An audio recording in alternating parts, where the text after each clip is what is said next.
नमस्कार दोस्तों, आप सभी का स्टडी फॉर यूपीएससी पीसीएस में स्वागत है। आज की तारीख है 20 जून 2023 ईस्वी और आज का न्यूज़पेपर डिस्कशन वीडियो है ये।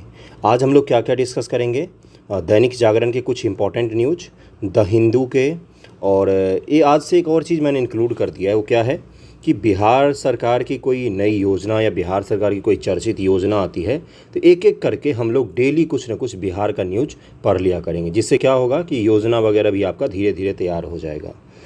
कुछ बात भी करनी थी कि जैसे कल कुछ बच्चों ने कल भी किया था, परसों भी किया था, इससे पहले भी लगातार इस तरह के मैसेज करते हैं बच्चे इंस्टाग्राम वगैरह पर कि सर सातों दिन अच्छे से पढ़ाई नहीं हो पाती है, फ्लो नहीं बन पाता है, पूरे दिन जो हम रूटीन बनाते हैं वो नहीं हो पाता। यार याद करते हैं दूसरा सब्जेक्ट जैसे पॉलिटी पढ़ा, पॉलिटी पढ़ने के बाद पढ़ने बैठे हिस्ट्री और भूल गए पॉलिटी। तो देखिए ये कॉमन समस्या है, आप ही नहीं, अगर 4 लाख बच्चे तैयारी करते हैं तो 3,99,000 बच्चों को ये चीज़ समस्या आती है और आती ही है। इस चीज़ का ध्यान रखिएगा, सभी को लगभग में ये समस्या आती है।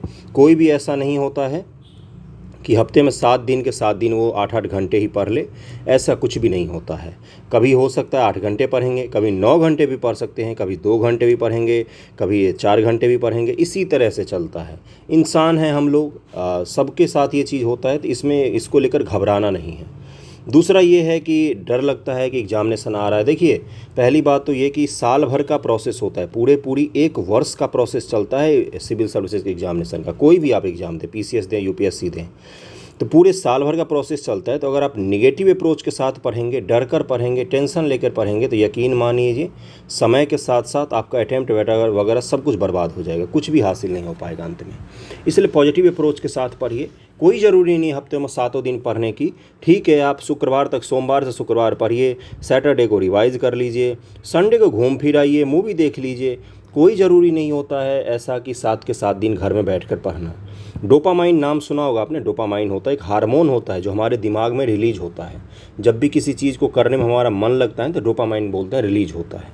जैसे मान लीजिए आप मूवी देख रहे हैं, तो मूवी देखने में जो आपका इंटरेस्ट जाग रहा है ना, वो उसी हार्मोन के कारण होता है। तो कई बार क्या होता है ना, पढ़ाई बड़ी बोरिंग लगने लग जाती है, तो छोड़ दीजिए पढ़ाई को, कुछ भी मत कीजिए उस दिन। पूरा दिन रेस्ट करना है, घूम फिर आना है, चलो गए पटना देखा है, म्यूजियम देखा है, नाइटी घाट घूमाए, ठीक है, घूमाए, बस बात खत्म, अगले दिन से पढ़ लीजिए। तो साल भर का प्रोसेस है, तो पॉजिटिव अप्रोच के साथ पढ़िएगा। जब भी पढ़िएगा फ्रस्ट्रेट होकर मत पढ़िएगा कि किताब लेकर बैठे हुए हैं, मन में चल रहा है कि भाई कोई मूवी चल रही है या कुछ गाने चल रहे हैं या कुछ ही सोच लगा, किताब सामने खुला हुआ है, घंटों लाइब्रेरी में बैठे हुए हैं, समझ में कुछ आ नहीं रहा है। इसको समय की बर्बादी और खुद को धोखा देना कहते हैं। ये चीज़ ध्यान में रहेगा ना। इसलिए कोई ज़रूरी नहीं है, मैं इसलिए ये बता रहा हूँ, कभी मैं जनरली समय बर्बाद नहीं करता, इसलिए बता रहा हूँ क्योंकि बहुत ज़्यादा परेशान हो गए हैं बच्चे। एक तो एग्जामिनेशन का भी टाइम है, तो उनको लग रहा है कि इस टाइम में हम करें क्या। यही वो गोल्डन टाइम होता है जो आपकी तैयारी डिसाइड करता है कि आप पास होंगे या नहीं पास होंगे। इस टाइम में जो ढील दे देते हैं वो बाहर हो जाते हैं, जो अच्छे से पढ़ते हैं वो अंदर रहते हैं। अच्छे से पढ़ने का ये कतई मतलब नहीं है कि 7 दिन में 70 घंटे पढ़ें। ये है कि एक दिन 10 घंटे पढ़ लिए, एक दिन 2 घंटे, एक दिन 1 घंटे, एक दिन घूम फिर आए, कोई दिक्कत नहीं। ओके, चलिए न्यूज़ शुरू करते हैं आज का, और अंत तक देखिएगा वीडियो को, काफ़ी सारा कुछ है। 2000 के नोट वापस लेने के फैसले से विकास को मिलेगी गति। 2000 नोट को जो नोटबंदी हुई थी उस समय 1000 और 500 नोट बंद करने से भी विकास को गति मिल रही थी। नोट को फिर से बंद करने से भी विकास को गति मिल रही है। 2000 का नोट लाने से विकास को गति मिल रही है। ये दैनिक जागरण का पुराना पेशा है, सरकार समर्थित न्यूज़पेपर है ये। सीधा सीधा मैं बोलता हूँ, हेडलाइन को मैनेज करने की कोशिश करते हैं। खैर चलिए, अगर आपसे 2000 का नोटबंदी या मान लीजिए नोटबंदी का नुकसान और फ़ायदा पूछा जाता है एग्जामिनेशन में, जो कि पूछे जाने की संभावना है, तो आप वहाँ पर क्या करेंगे, कुछ कुछ पॉजिटिव पॉइंट्स को बता देंगे। जैसे काला धन वगैरह का रोक लग जाता है। उसके अलावा क्या होता है कि सरकार को पूरा का पूरा सिस्टम को फिर से रिवाइज़ करने का उनको मौका मिलता है। सिस्टम की खामियां पता चलती है, नए नोट आते हैं, उससे भी बेहतर होता है। उसके बाद से क्या होगा, इकोनॉमी को फिर से रीबूस्ट मिल जाता है। ये सब कुछ कुछ पॉइंट आप लिख कर आ जाएंगे तो आपका एग्जामिनेशन में हो जाएगा। निगेटिव इम्पैक्ट क्या होता है, लोगों को परेशानी होती है, बैंकिंग सिस्टम पर दबाव पड़ता है, अननेसेसरी का सरकार को खर्च करना पड़ता है। अब 2000 के नोट छापने में कितना पैसा खर्चा हुआ होगा, वो सारा बर्बाद हो गया। तो ये सब चीज़ें आपको बतानी पड़ेगा। 2000 का नोट इसलिए छापा गया था कि नोटबंदी के बाद जो सारा नोट वापस ले लिया गया था, तो कोई तो नोट आएगा ना मार्केट में, इसीलिए 2000 का नोट छापा गया था कि हमारी इकॉनमी बैलेंस रहे। तो अब इन्होंने क्या लिखा है, कुछ पॉइंट मैं इनके बता देता हूँ। देखिए क्या लिखा हुआ है कि 3.2 लाख करोड़ रुपए के 2000 के नोटों के चलन में थे 31 मार्च तक। 54,000 करोड़ रुपए के नोट के बदले बैंकों से लोग नोट, छोटे नोट ले सकेंगे। 3.08 लाख करोड़ रुपए के नोट बैंकों में जमा किए जाने का अनुमान है और 1.23 लाख करोड़ रुपए करंट अकाउंट में जमा किए जाएंगे। 92,000 करोड़ रुपए का प्रयोग लोन चुकाने में हो सकता है। मतलब बैंकों के पास मनी बढ़ जाएगा, इन्होंने ये बोला है। तो बैंक क्या करेंगे, उनका निवेश कर सकती हैं, लोन बढ़ा सकती हैं, लोगों को लोन आसानी से मिल सकता है। यही सब चीज़ें इन्होंने बोला है। ये न्यूज़ आज उतना इंपॉर्टेंट नहीं था, अपने लिए कुछ और इंपॉर्टेंट न्यूज़ है जिस पर हम लोग चलते हैं। अगला न्यूज़ क्या है, देखिए ये क्या है, वियतनाम और भारत संबंध जो है इसको हम लोग थोड़ा सा अच्छे से आज पढ़ेंगे। आईआर का टॉपिक है ये। और वियतनाम और भारत संबंध को आप क्या करेंगे, टॉपिक ऐसे लिखेंगे, टॉपिक इंपॉर्टेंट में पहला लिखेंगे वियतनाम और भारत संबंध। और अब हमारे प्रधानमंत्री कहाँ पर जा रहे हैं, अमेरिका जा रहे हैं। तो उनकी अमेरिका यात्रा जब कंप्लीट हो जाएगी तब उसका क्या क्या कंक्लूजन क्या क्या निकला है, उस पर भी हम लोग वीडियो करेंगे। तो आज तो हम लोग क्या बात करेंगे कि भारत और वियतनाम के संबंधों को। देखिए क्या है, वियतनाम को उपहार में युद्धपोत दे कृपान नाम है युद्धपोत का। ये कौन देगा, भारत देगा। ओके, भारत वियतनाम को उपहार स्वरूप मिसाइलों से लैस युद्धपोत INS कृपान देगा। यह घोषणा रक्षा मंत्री राजनाथ सिंह ने भारत दौरे पर आए वियतनाम के रक्षा मंत्री जनरल फान वान जियांग से बातचीत के बाद की है। INS कृपान भारत के स्वदेश में निर्मित युद्धपोत है जिसके ज़्यादातर उपकरण भारत में ही बने हुए हैं। इस युद्धपोत के मिलने से वियतनाम की नौसेना की क्षमता बढ़ेगी और भारत के साथ उस संबंधों में प्रगाढ़ता आएगी। एक बात बताइए मुझे, किसी को कोई युद्धपोत क्यों देगा उपहार में, वो भी स्वदेश निर्मित? ज़रा सोचिए इस पर, क्यों देगा कि भाई ऐसा करो, आप जो मैंने ये बनाया है युद्धपोत आप ये ले जाओ, इसको यूज करो। अब वो यूज करेंगे तो क्या देखेंगे कि उनके पास अमेरिकी भी होगा, USA का भी होगा, उनके पास मान लीजिए रसियन भी कोई युद्धपोत होगा और अपना भारत भी रहेगा कृपान। वो यूज करेंगे स्वदेशी तकनीक वाला, है ना। उसके बाद उनको लगेगा कि नहीं कृपान अच्छा है, हम इसको यूज कर सकते हैं और हमारी सेना के हिसाब से ये अच्छा है और हमारी पकड़, हमारे जो मिसाइल सिस्टम है, हमारी भाषा शैली है, उन सब के हिसाब से INS कृपान अच्छा है। मान लीजिए उनको पसंद आया। अगली बार वो क्या बोलेंगे कि भाई साहब ये तो आपने गिफ्ट में दिया था, ऐसा कीजिए इसके 5 और युद्धपोत मुझे बना कर दे दीजिए, मैं आपको पैसा दे दूंगा। ये क्या होता है, प्रमोशन होता है अपने युद्धपोतों का, अपने हथियारों का गिफ्ट में देना। जैसे हम श्रीलंका को देते रहते हैं, मालदीव को देते रहते हैं, नेपाल को भी देते हैं। तो क्या होता है ये प्रमोशन। आपने देखा है कि मूवी रिलीज होने से पहले क्या करते हैं, कुछ क्रिटिक्स लोगों को मूवी दिखाई जाती है कि भाई आओ मूवी देखो और इसका रिव्यू लिखो अच्छा। अब फिर वो बाद में आदि पुरुष जैसा रिव्यू लिख देते हैं कि कुछ भी बना दिया है। तो मैं क्या बता रहा हूँ आपको, ये प्रमोशन होता है कि किसी को हथियार देना या कोई गिफ्ट देती है भारत सरकार या भारत को कोई देता है, तो इसका मतलब क्या होता है, प्रमोट कर रहा है अपने चीज़ों को। ओके, अब हम देखते हैं कि भारत और वियतनाम के संबंध क्या है। UPSC ने 2022 ईस्वी में UPSC PT 2022, पिछले साल का जो PT था, इस साल का तो PT मजाक ही था। 2022 का जो PT था उसमें पता है क्या हुआ था, उसमें पूछा था UPSC ने सवाल वियतनाम की इकोनॉमी से संबंधित। तो कई सारे लोग चौंक गए कि ये कहाँ से पूछ लिया भाई। वो इकोनॉमिक सर्वे से पूछा था। क्यों पूछा था, वियतनाम भी एक डेवलपिंग कंट्री है और 1 पार्टी सिस्टम है वहाँ पर, एक पार्टी की सरकार होती है वहाँ पर। जैसे चीन में 1 पार्टी सिस्टम है ना, उसी प्रकार से कम्युनिस्ट सरकार भी वियतनाम में 1 पार्टी सिस्टम चलती है। ये चीज़ तो क्लियर हो गया होगा।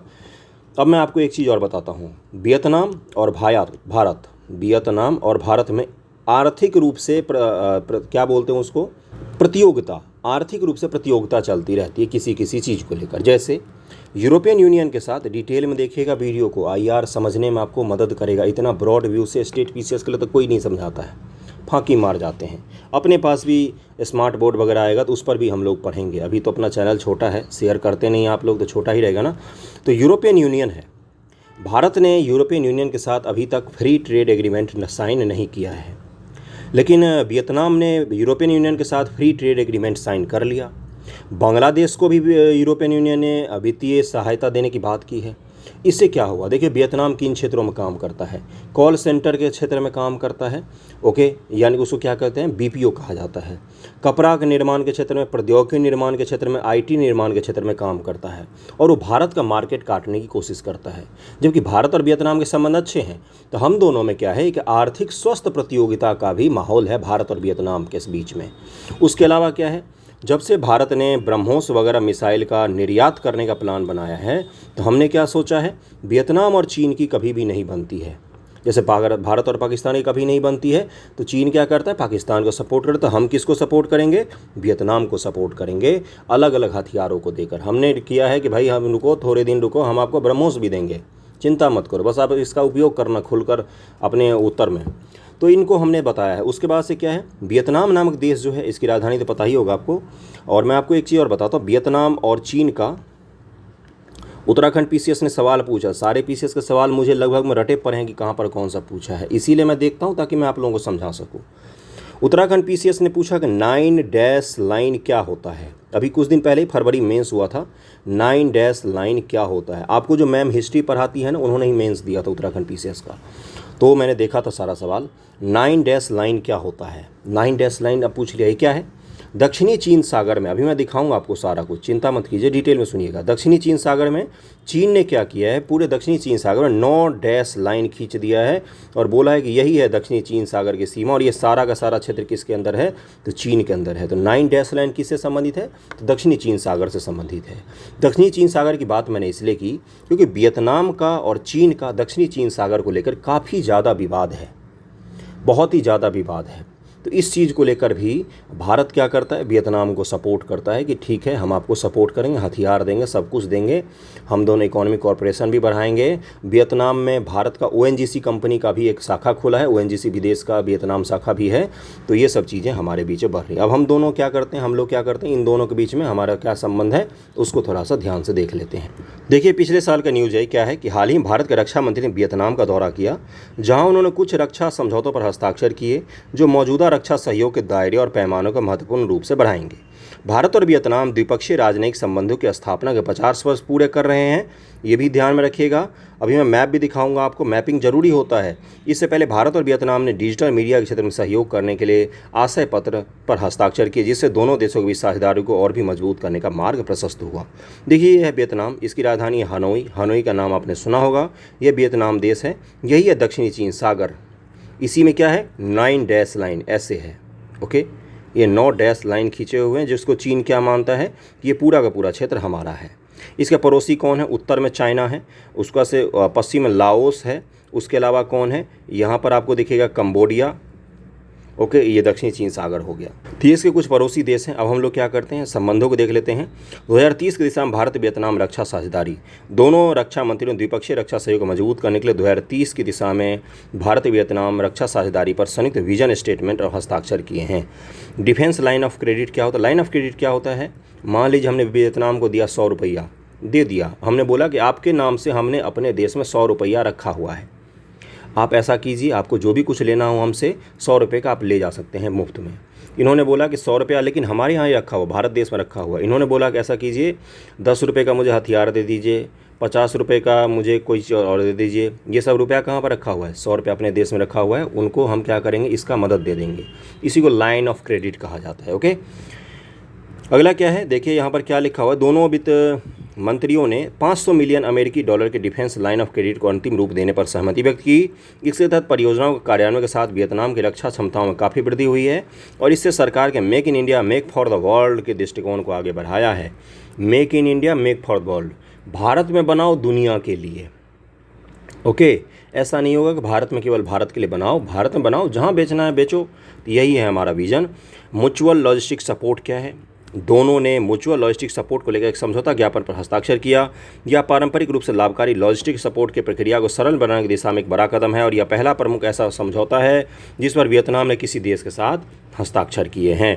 भारत ने 2016 में अमेरिका के साथ logistic exchange memorandum of agreement LEMOA, मैं समझा चुका हूँ, ये लेमोआ, कॉमकासा, काटसा, ये सारा मैं समझा चुका हूँ आप लोगों को। General agreement on military trade करके भी मैंने समझाया था आपको। ये सब अमेरिका के साथ हमारा अलग अलग रक्षा संबंध है ब्रो, तो ये मैं समझा चुका हूँ आपको। देखिए यहाँ पर क्या लिखा हुआ है, क्वाड देश फ्रांस, सिंगापुर, दक्षिण कोरिया सहित कई लॉजिस्टिक समझौते पर हस्ताक्षर किए हैं। लॉजिस्टिक समझौते प्रशासनिक व्यवस्थाएं हैं जो ईंधन के आदान प्रदान के लिए सैन्य सुविधाओं तक पहुंच प्रदान करती हैं। वियतनाम का मान लीजिए कोई नेवल शिप है जो कहाँ जा रही है, मान लीजिए पाकिस्तान जा रही है, उसका तेल ख़त्म हो गया, नौसेना का शिप है, तो क्या करेंगी, हम उनको बुलाएंगे, आ जाओ ऐसा करो तुम चेन्नई पोर्ट से तेल भर लो। हमारा कोई जहाज़ जा रहा है चीन पर, चीन में जा रहा है, मान लीजिए रूस जा रहा है, उसके पूर्वी भाग में रूस में जा रहा है, हमारा तेल ख़त्म हो गया, हम क्या करेंगे, वियतनाम में तेल भर लेंगे अपने नौसेना वाले जहाज़ में। ये चीज़ ध्यान में रहेगा। हमारे एयरफोर्स का विमान मान लीजिए उड़कर जा रहा है कहीं, उसका तेल ख़त्म हो गया, वियतनाम रास्ते में पड़ रहा है, तो वो वियतनाम में तेल भर सकता है। इसके लिए एग्रीमेंट करना पड़ता है, कहीं भी अलाउ नहीं होता है। ओके, सिमुलेटर व मौद्रिक अनुदान क्या है?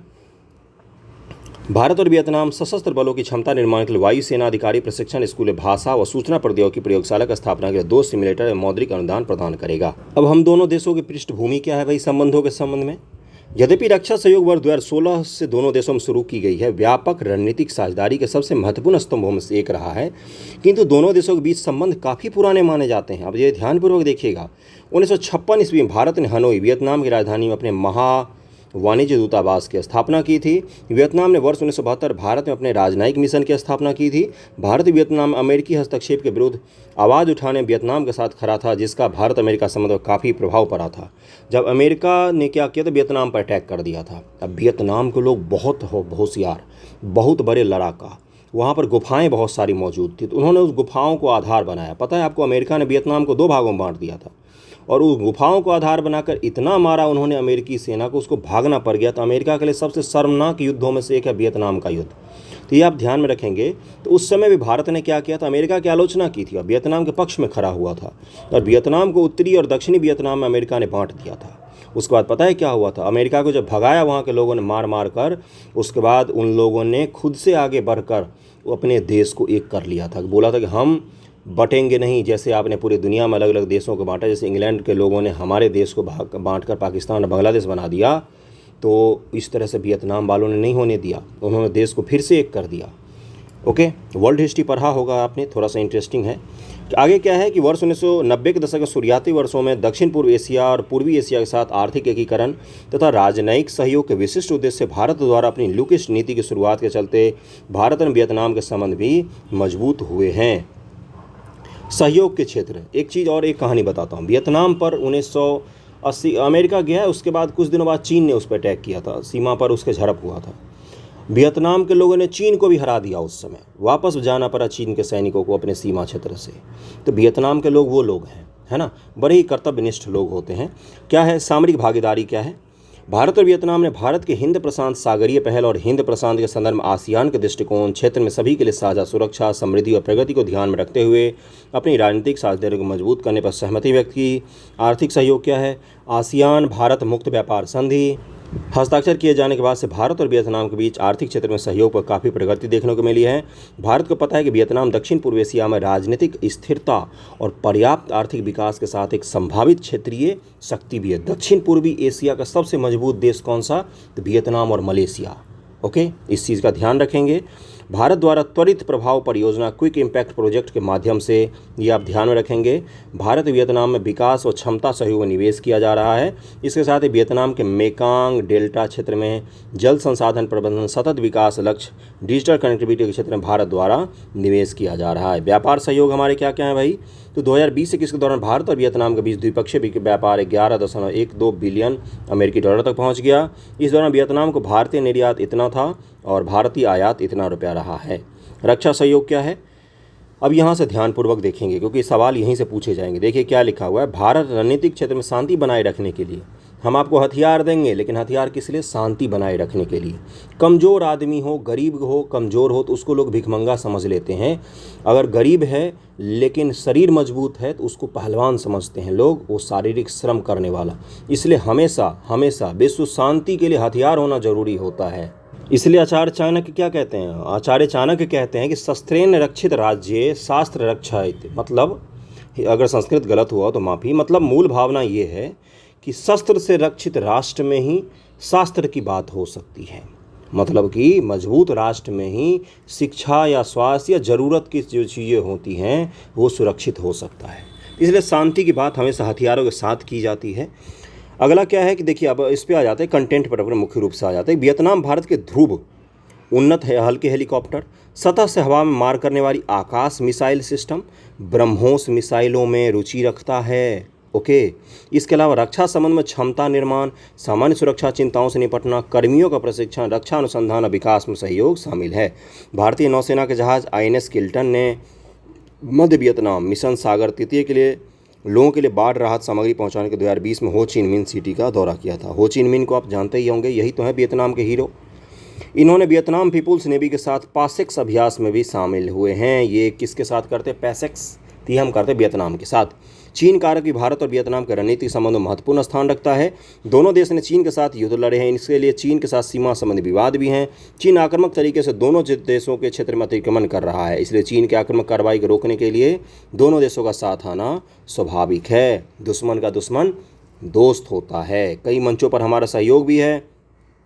संयुक्त राष्ट्र सुरक्षा परिषद में वियतनाम दोनों वर्ष 2021 से अस्थायी सदस्य के रूप में समवर्ती रूप से सेवा कर रहा है। भारत और वियतनाम पूर्वी एशिया शिखर सम्मेलन, मेकांग गंगा सहयोग, एशिया यूरोप बैठक जैसे विभिन्न क्षेत्रीय मंचों पर घनिष्ठ सहयोग करते हैं।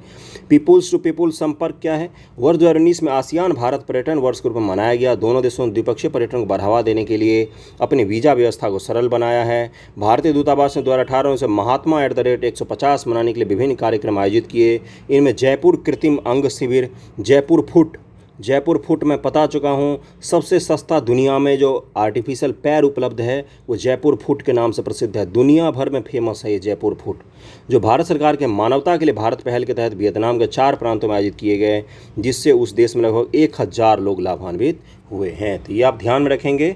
वियतनाम के साथ सारा संबंध मैंने डिस्कस कर दिया, डिटेल में डिस्कस किया है, भूगोल भी समझाया है आपको मैंने, और बाकी किस्से कहानी तो समझाया ही है। अगले टॉपिक पर हम लोग चलेंगे। अगला टॉपिक है आपका पीटी फैक्ट से संबंधित है, लेकिन ये काफ़ी इंपॉर्टेंट है। रवि सिन्हा, क्या नाम है इनका? रवि सिन्हा है। कल मैंने दोपहर में ये पोस्ट कर दिया था, क्वेश्चन के फॉर्म में पोस्ट किया था मैंने।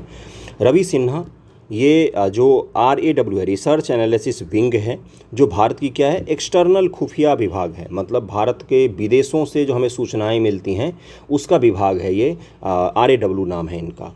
तो RAW जो है ये क्या करती है, ये भारत के एक्सटर्नल खुफिया विंग है। और IB इंटेलिजेंस ब्यूरो क्या है, इंटरनल, देश के अंदर सूचनाएं एकत्रित करने का काम किसका है, तो IB का है। और RAW का देश के बाहर है। इसके प्रमुख किनको बनाया गया है, तो रवि सिन्हा को बनाया गया। इनका जन्म कहाँ पर हुआ था, तो भोजपुर बिहार में हुआ था इनका जन्म।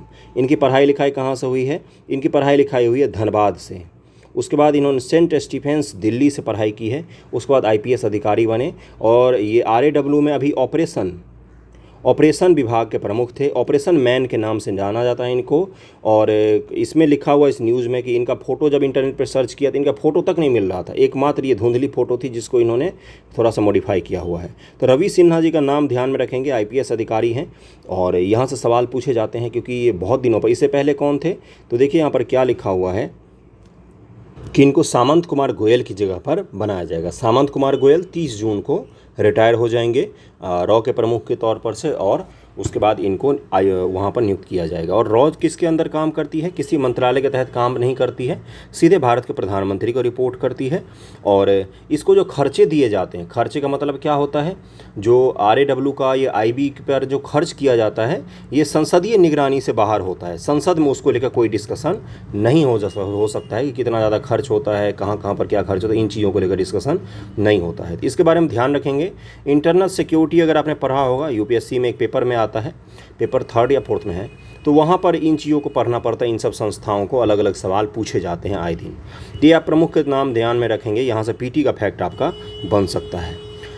अगला है वो भारत और अमेरिका संबंध की महत्ता पर है। मुख्य रूप से क्या है कि लिखा जिन्होंने है ब्रह्मचेलानी। ये कौन है, ये फॉरेन रिलेशन के, इंटरनेशनल रिलेशन के एक्सपर्ट हैं। कुछ लोगों के अगर आपको निबंध दिखे, जैसे ब्रह्मचेलानी हो गया, हर्ष बी पंत हो गया, विवेक देवराय हो गए, या और भी कुछ लोग हैं, तो थोड़ा सा ठहर जाइएगा वहाँ पर, क्योंकि इनके जो थॉट्स होते हैं ये विश्व लेवल पर स्वीकार्य होते हैं।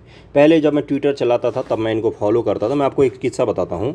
ट्विटर पता है मेरा बंद कर दिया बिहार सरकार ने। 67वीं BPSC पेपर लीक को लेकर आंदोलन हुआ, 2-4 ट्वीट किए थे, मेरे 5 फॉलोअर थे मात्र, और मेरा अकाउंट बंद कर दिया था उन्होंने। 5 फॉलोअर वाले से भी डर जाती बिहार सरकार। खैर चलिए, अब तो यहाँ पर इनका लेख पढ़ते हैं हम लोग। क्या लिखा है इन्होंने कि प्रधानमंत्री मोदी ने इन्होंने सबसे मुख्य चीज़ देखी क्या लिखा है कि अमेरिका में राजनीति जो है, वहाँ की सरकार जो है, वो पक्ष विपक्ष जो है वो सारे मुद्दों पर विभाजित है, लेकिन फिर भी दोनों पक्ष, सरकार और वहाँ के विपक्ष दोनों, एक मुद्दे पर सहमत है। वो क्या है कि भारत के साथ संबंध हमारे अच्छे होना चाहिए। और हमारे प्रधानमंत्री जी की यात्रा भी हो रही है अमेरिका की, इसलिए हमें पता होना चाहिए डिटेल पूरी पृष्ठभूमि। प्रधानमंत्री नरेंद्र मोदी की अमेरिका यात्रा पर न केवल दोनों देश बल्कि पूरी दुनिया की नज़रें लगी हैं। एक नामी गिरामी अंतर्राष्ट्रीय पत्रिका ने हाल ही में अपनी आवरण कथा में लिखा कि भारत और अमेरिका मित्रता कैसे 21वीं सदी के समीकरण बदल रहा है और भारत किस प्रकार से अमेरिका के लिए अपरिहार्य बन रहा है। अपरिहार्य शब्द पता होगा। दोनों देश प्रधानमंत्री मोदी की इस यात्रा को सफल बनाने के लिए पूरी तैयारी में जुटे हैं। अमेरिकी राष्ट्रपति जो बाइडेन ने प्रधानमंत्री मोदी के सम्मान में व्हाइट हाउस में एक भोज रखा। इस दौरान मोदी संभवतः $3 अरब के ड्रोन सौदे के रूप में बाइडेन को एक खास तोहफा देंगे। लेकिन बड़ा सवाल यही है कि बदले मोदी को क्या मिलेगा। अब ब्रह्मचलानी जी ने सवाल किया, हम क्या खरीदेंगे? $3 अरब का हम हथियार खरीद के लाएंगे। मोदी जी गए हैं शॉपिंग करने अमेरिका, खूब सारा शॉपिंग करके लाएंगे वहाँ से ड्रोन और हथियार वगैरह सा। इसमें कोई संदेह नहीं है कि इस समय भारत और अमेरिका संबंध विश्व में सबसे तेज़ी से बढ़ते द्विपक्षीय संबंधों में से एक हैं। प्रधानमंत्री के रूप में मोदी जी की यह 8वीं अमेरिकी यात्रा होगी। 8वीं अमेरिकी यात्रा है उसी अमेरिका की जिसने मोदी जी को 2002 के दंगों के बाद बोला था कि इस आदमी को हम अमेरिका में घुसने नहीं देंगे। अब उस शान से घुसते हैं। प्रधानमंत्री के रूप में मोदी जी की 8वीं यात्रा होगी। बाइडेन और राष्ट्रपति काल में तीसरी, जो बाइडेन के काल में तीसरी। रूस और चीन की दोहरी चुनौती को लेकर सशंकित अमेरिका में भारत के प्रति झुकाव और गंभीरता बढ़ती जा रही है। भारत न केवल जनसंख्या के मामले में चीन से आगे निकल गया, बल्कि उसकी आर्थिक वृद्धि दर भी चीन से तेज़ है। हमारी वृद्धि दर चीन से काफ़ी ज़्यादा तेज़ है। जनसंख्या भी हमारी आगे निकल रही है और कुछ और भी कारण है जिसके कारण से हमारे संबंध अच्छे हो रहे हैं, वो भी डिस्कस करेंगे। ध्यान से देखिएगा, लिखना सीख पाएंगे अगर आप आर्टिकल को ध्यान से पढ़ना सीख जाएंगे तो आंसर राइटिंग आपका अच्छा हो जाएगा, निबंध लेखन अच्छा हो जाएगा। वास्तव में आज भारत दुनिया की सबसे तेज़ी से बढ़ रही अर्थव्यवस्था है, जो ब्रिटेन को पीछे छोड़कर जर्मनी को पछाड़ने की राह पर है। भारत को हथियारों के बड़े पैमाने पर बिक्री से भी अमेरिकी नीतियों में भारत की महत्ता बढ़ी है। और क्या लिखा है इन्होंने, इसको ऐसे समझा जा सकता है कि कई मुद्दों पर बुरी तरह विभाजित अमेरिकी राजनीति में भारत के प्रति एक अच्छी सी गजब की सहमति है। उसके बाद इन्होंने क्या लिखा है, कि उथल पुथल और प्रतिस्पर्धा से गुजर रही दुनिया में अमेरिका भारत को अपने निकट सहयोगी के रूप में शामिल करना चाहता है। इसका ही परिणाम है कि वैश्विक आपूर्ति श्रृंखला ग्लोबल सप्लाई चेन पर चीन के दबदबे को घटाने के लिए अमेरिका भारत को मुख्य साझेदार के रूप में देख रहा है।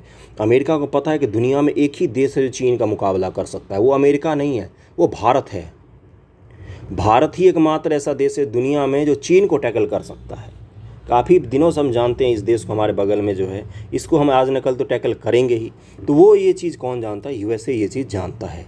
उसके बाद इन्होंने क्या लिखा, अमेरिका वित्त मंत्री जेनेट येलेन ने कहा है कि आपूर्ति श्रृंखला से जुड़े मौजूदा जोखिमों को दूर करने के लिए हम सहयोगी देशों के साथ संभावनाएं तलाश रहे हैं और इस कड़ी में हम भारत जैसे भरोसेमंद साझेदार के साथ आर्थिक रिश्तों को सक्रियता के साथ गहराई प्रदान कर रहे हैं। सामरिक सहयोग में भी दोनों देशों को नए आयाम कर रहे हैं। इनमें दोनों देशों के सैन्य ठिकाने सुविधाओं तक पहुंच के साथ साथ संवेदनशील सूचनाओं की साझेदारी भी शामिल हैं। हमने अमेरिका को बोला कि ऐसा करो, आप हमारे सैन्य बेसेस को यूज कर लो, हम आपके सैन्य बेस को यूज करेंगे। अब आप मुझे ये बताओ कि अमेरिका के दुनिया भर में सैन्य ठिकाने ज़्यादा हैं या भारत के हैं? अमेरिका के हैं, तो हम वो उसको सबको उपयोग कर सकते हैं। ये चीज़ हमें अमेरिका ने हमारे साथ संबंधों में समझौता करके हमें दिया है इजाज़त। इससे किसको बेनिफिट होगा? हमें भी बेनिफिट होगा, साथ ही साथ अमेरिका को भी बेनिफिट होगा, क्योंकि चीन के सीमा के साथ बहुत सारी हमारे सेना के जो बेसेज हैं, अगर मौका पड़ा तो हम उसको देंगे यूज करने के लिए। भाई साहब यूज करो, है ना। किसी भी अन्य देश की तुलना में भारत ने अमेरिका के साथ कई ज़्यादा साझा सैन्य अभ्यास किए हैं। क्वाड को सामरिक तेवर देने में भी भारत का जुड़ाव अहम है। भारत बढ़ती आर्थिक और सैन्य शक्ति ने उसे एशिया और विस्तृत एशिया प्रशांत क्षेत्र में शक्ति संतुलन की दृष्टि से महत्वपूर्ण बना दिया है। इंडो पैसिफिक क्षेत्र में हमारे बिना कुछ भी नहीं हो सकता। इंडो पैसिफिक क्षेत्र आपको पता होगा, उसमें अगर किसी को कुछ भी करना है तो भारत को सहयोग में लेना ही पड़ेगा, नहीं तो वहाँ पर कुछ भी संभव नहीं है। अमेरिकी रक्षा मंत्री के अनुसार अमेरिका भारत साझेदारी से हिंद प्रशांत क्षेत्र की शांति और सुरक्षा के मूल में है। यही क्षेत्र विश्व में भू राजनीतिक एवं आर्थिक केंद्र के रूप में उभर रहा है। कौन सा क्षेत्र? इंडो पैसिफिक क्षेत्र। बीपीएससी भी पूछ चुका है, यूपीएससी भी पूछ चुका है, यूपीपीसीएस भी पूछ चुका है, सब पूछ चुके हैं इससे जुड़े हुए सवाल। द्विपक्षीय संबंधों को परवान चढ़ने के बावजूद पश्चिम में इन रिश्तों को लेकर क्या लिखा हुआ है, संकालुओं की कमी नहीं है। अमेरिका में एक टिप्पणीकार ने जहां यह ऐलान किया कि भारत कभी अमेरिका के साझेदार नहीं बन सकता, तो दूसरे ने इसे अमेरिका का गलत दांव बताया। इससे चीन के साथ अमेरिकी भू राजनीतिक प्रतिस्पर्धा तेज हो सकती है।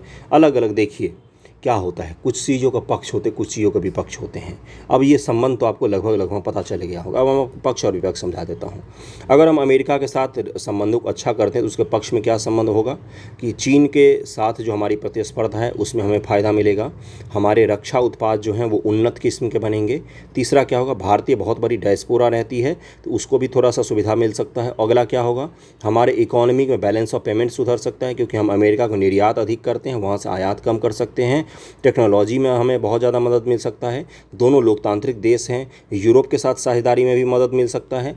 अब आता है इसके विपक्ष में बात। विपक्ष में जाएंगे क्या होगा, भारत कभी भी किसी सैन्य गुट का सदस्य नहीं बना है। इससे भारत की जो पारंपरिक विदेश नीति है उसको नुकसान पहुंच सकता है। ज़्यादा हम अमेरिका के साथ संबंध बनाएंगे तो रूस भी नाराज़ हो सकता है। रूस और चीन का गठजोड़ बन सकता है, रूस, चीन और पाकिस्तान का गठजोड़ बन सकता है। इससे क्या होगा, सामरिक रूप से हमारे लिए काफ़ी ज़्यादा खतरा उत्पन्न हो सकता है, क्योंकि रूस से हम 65% हथियार का आयात करते हैं। कई बार अमेरिका के साथ संबंध जो होते हैं वो भरोसेमंद नहीं होते, बहुत सारे देशों को धोखा दिया उसने, तो इसलिए थोड़ा सा बचकर उससे रहना पड़ता है। तो ये सब कुछ पक्ष और विपक्ष हैं, इसको मुझे समझाना था, आपको मैंने समझा दिया है। अगले टॉपिक पर चलते हैं, उसके बाद हमारा वीडियो समाप्त हो जाएगा।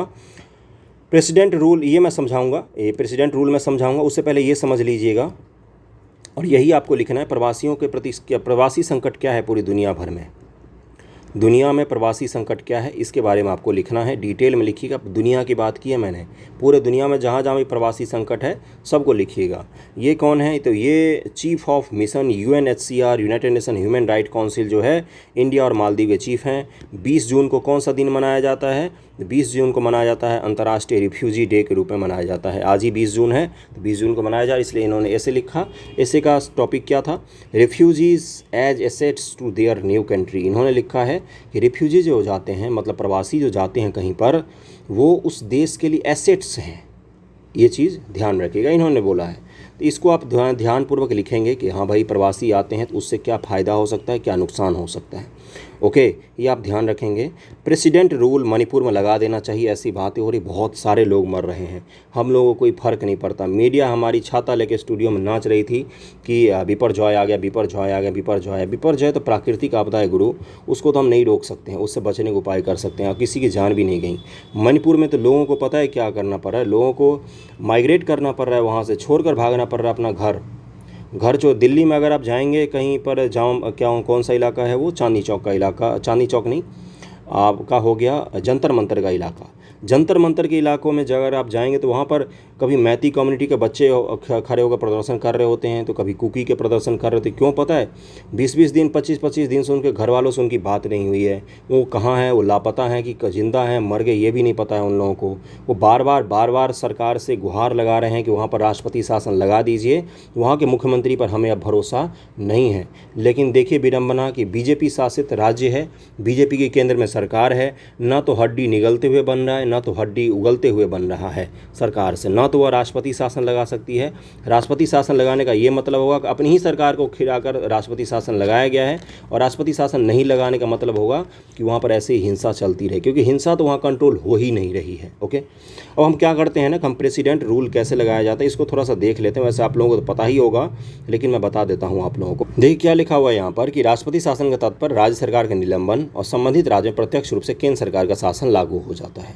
इसे राज्य आपातकाल या संवैधानिक आपातकाल के रूप में जाना जाता है। आर्टिकल कौन सा है, 356 है, ये तो पता होगा आप सभी को। केंद्रीय मंत्रिपरिषद की सलाह पर राष्ट्रपति शासन लगाया जाता है। 356 राष्ट्रपति शासन लगाने का अधिकार देता है। यदि राष्ट्रपति इस बात से अस्वस्थ हैं तो ऐसी स्थिति उत्पन्न हो गई है कि राज्य सरकार संविधान के प्रावधानों के अनुरूप नहीं चल रही है, या राज्यपाल रिपोर्ट दे दे उनको, तो क्या होगा, वहाँ पर 356 को लागू कर दिया जाएगा। क्या सरकार वहाँ की समाप्त हो जाती है? नहीं, सरकारों का निलंबन होता है, विधानसभा का निलंबन होता है। संसदीय अनुमोदन व समयावधि क्या है, राष्ट्रपति शासन लागू करने की घोषणा को इसके जारी होने की तारीख से 2 महीने के भीतर संसद के दोनों सदनों से अनुमोदित किया जाना अनिवार्य है। राष्ट्रपति शासन की घोषणा को मंजूरी देने वाला प्रत्येक प्रस्ताव किसी भी सदन द्वारा सामान्य बहुमत से पारित किया जा सकता है। सामान्य बहुमत से 1/2 मतलब 2 बहुमत से भी साबित हो जाएगा। यदि दोनों सदनों द्वारा स्वीकृत हो तो राष्ट्रपति शासन 6 माह तक रहता है। इससे अधिकतम 3 वर्ष की अवधि तक प्रत्येक 6 माह पर संसद की स्वीकृति के साथ बढ़ाया जा सकता है। 3 वर्ष तक बढ़ा सकते हैं, लेकिन 6-6 माह पर आपको संसद से स्वीकृति लेनी पड़ेगी। प्रभाव क्या होता है राष्ट्रपति शासन का? राष्ट्रपति शासन लागू होने पर राष्ट्रपति को निम्नलिखित शक्तियां प्राप्त होती हैं। वो राज्य सरकार के कार्यों को अपने हाथ में ले लेती है। उसे राज्यपाल या अन्य कार्यकारी अधिकारियों की शक्तियां प्राप्त हो। वो घोषणा कर सकता है कि राज्य विधायिका की शक्तियों का प्रयोग निर्वहन संसद द्वारा किया जाए। वो ऐसे सभी कदम उठा सकती है जिससे राज्य के किसी भी निकाय या प्राधिकरण संबंधी प्रावधानों को निलंबित शामिल है। अब निरसन कैसे होता है? राष्ट्रपति किसी भी समय एक परिवर्ती घोषणा के माध्यम से राष्ट्रपति शासन को रद्द कर सकता है। इस तरह की घोषणा के लिए संसदीय स्वीकृति की आवश्यकता नहीं होती है। अब चलते हम लोग बिहार से जुड़ा हुआ एक योजना है जो मैं आपको बता देता हूं, उसके बाद अपना लेक्चर एंड हो जाएगा। बिहार सरकार की एक योजना है कुशल युवा कार्यक्रम। आए दिन चर्चा में है, बहुत ही ज़्यादा चर्चा में कुछ दिनों से है, तो इसके बारे में आपको पता होना चाहिए। बिहार स्किल डेवलपमेंट मिशन किसके द्वारा शुरू किया गया? बिहार स्किल डेवलपमेंट मिशन के द्वारा शुरू किया गया कुशल युवा कार्यक्रम। काफ़ी दिनों से चल रहा है। ये नाम से एक अनूठी कौशल प्रशिक्षण कार्यक्रम शुरू किया गया, जो क्या है अब ये पूछ सकता है आपसे। 15 से 25 वर्ष के आयु वर्ग के सभी उम्मीदवारों की दक्षता बढ़ाएगा। किसके लिए? SC, ST, OBC व विकलांग लोगों के लिए है मुख्य रूप से। ये आप ध्यान में रखेंगे। उम्र दिया हुआ है यहाँ पर। लाभार्थी कौन होंगे? ये तो 25 से 20 वर्ष के, मतलब 20 से 25 वर्ष के युवा होंगे, SC, ST, OBC विकलांग लोगों के हिसाब से। और ये सभी उम्मीदवारों को रोजगार क्षमता को बढ़ाएगा। मुख्य रूप से क्या है? स्किल डेवलपमेंट को लिए चलाया जा रहा है कौन सा कार्यक्रम? कुशल युवा कार्यक्रम चला रही है बिहार सरकार। और 15 से 25 आयु वर्ग है, ये भी ध्यान रखेंगे। हर दिन हम बिहार का एक एक टॉपिक डिस्कस करें, ऐसे ही शॉर्ट में। देखिए पीटी में ही ये पूछा जाएगा। मेंस में आपको इसको आंसर राइटिंग में उपयोग कर सकते हैं कि पीटी के रूप में। पीटी चूंकि नज़दीक आ रहा है आपका, तो उसके लिए मैं एक एक फैक्ट रोज़ बिहार का आपको बताता जाऊंगा। तो काफ़ी सारे फैक्ट आपके मैं यहाँ पर क्लियर करवा दूंगा। तो ये कौशल युवा कार्यक्रम ध्यान रखें किससे जुड़ा हुआ है? ये तो स्किल डेवलपमेंट से जुड़ा हुआ है। सबसे पहली बात तो यही पीटी में पूछेगा। आयु क्या है? 15 से 25 आयु वर्ग के लोगों के लिए, बिहार के युवाओं के लिए चलाया जा रहा है कुशल युवा कार्यक्रम। किसके द्वारा? बिहार स्किल डेवलपमेंट मिशन के द्वारा चलाया जा रहा है। ओके, कैसा लगा वीडियो लेक्चर जरूर बताइएगा। कहीं पर कुछ खामी हुई हो तो ज़रूर फीडबैक दीजिए। पसंद आया तो शेयर कर दीजिएगा। मास्टर को उपकार करना चाहिए कभी कभी। थैंक यू सो मच आप सभी का।